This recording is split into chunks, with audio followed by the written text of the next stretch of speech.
Guys, magandang gabi po. Kasama natin si Linyo. Nirequest ko dahil mayroon pong mga subscriber natin at followers nagpaabot.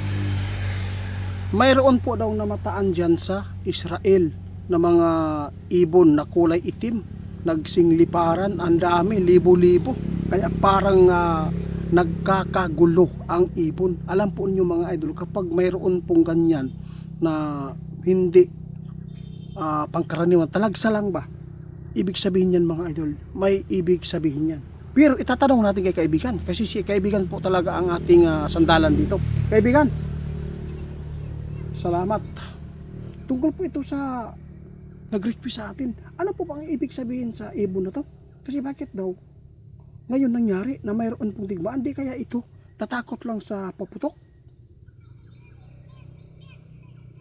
Nah mga idol, ito po ang sabi ng ating kaibigan, masamang pangitain yan. Kasi bakit ngayon lang nangyari? Hindi po yan sa mga misil na ipinapalipad ng Iran doon sa Israel kung saan ipinutok. Ito po, tandaan ninyo, sinabi ng ating kaibigan, ulitin ko, kaibigan.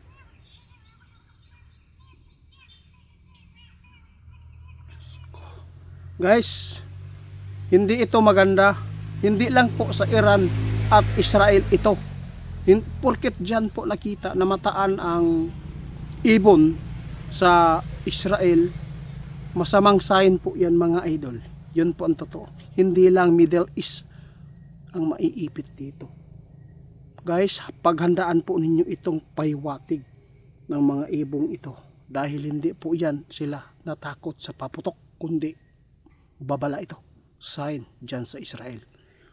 Posibleng makaranas ang Israel dito sa hindi magandang mangyayari dahil sa tensyon ngayon nagpapatuloy mga idol. Sign daw ito na hindi maganda na mangyayari sa Israel at doon sa Middle East. Mga idol, tandaan po ninyo ito na guys, ito na ang ibig sabihin sa ibon na yan, ipinapahiwatig yan, no? Para mapaghandaan po ng lahat na yung sign na yan ay hindi mabuti at gulo, marahas, marami pang mga mangyayari dyan na hindi inaasahan ng Israel mga idol. Pagsubok ito ulit, kaya tandaan po ninyo, iwan ko lang mga idol kung alin dito sa dalawang bansa ngayon ang lulubog. Tandaan ninyo, ang kahirapan dyan.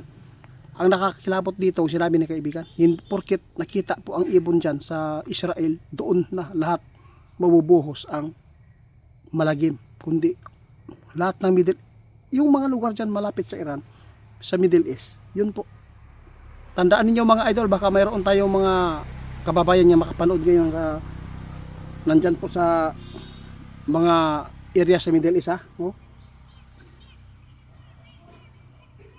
Oo nga, alam po ninyo, sabi ng ating kaibigan, hindi ito normal, no? Bakit ang ibon ngayon nagsingliparan? Lalo na may tensyon sa dalawang bansa, Iran at Israel nagpapatuloy. Yung ibig sabihin po daw ng ibon na yan, paywatig, masama ang sign. Mas lalong magugulo. Mas lalo pang lalala ang problema. Damay pa rin tayo mga idol, kaya paghandaan po natin ito. At least meron pong nagbigay ng mga sign na nakikita si kaibigan talaga.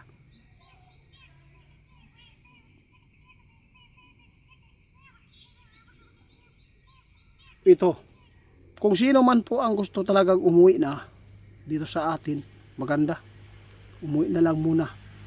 Kung sino man po ang walang mga lupa sa bundok, diskarte na lang mo mga idol. Kaya kini balita karon mawala ang mga ipinapaabot natin tulad po ng kuryente, no? Gasol, butin. Kasi saan ba kukuha ng mga pang tubil ana? Siyempre di man jud na sa mga kauban sa diesel o mga gasolina. Mga idol, tandaan ninyo, posibleng maraming maghihirap mga idol. Lalo na yung sa ospital, marami talagang matuluyan dito. Ito po yung krisis na mangyayari. Kasi yung oxygen, ginagamit din po yan. Yun po. Napakahalaga po yan sa buhay ng tao. Sa ngayon, maghanda na lang tayo mga idol. Kung mayroon kayong mga herbal lang muna. Huwag muna yung mga commercial. Maghanda tayo mga idol. Si kaibigan mismo nagpaabot ngayon. Hindi normal ang nangyayari sa Israel. Mga idol, hindi natin alam sinabi ng ating kaibigan, ang Israel posibleng lulubog ito sa kahirapan. Lulubog ang kanilang bansa dahil sa digmaang ito kung hindi maghupa. Ang Iran, hindi pa natin alam kung alin po dito ang talunan. Kung sino po ang mauubusan dito ng enerhiya. Tulad po ng Middle East, yung mga kababayan po natin, ingat kayo kasi ang sign nito hindi maganda. Kaibigan, salamat guys, hanggang dito na lang muna kayo na lang bahala maghusga kung ano po ang gagawin po natin. Lahat naman tayo ay binigyan ng magandang pag-iisip.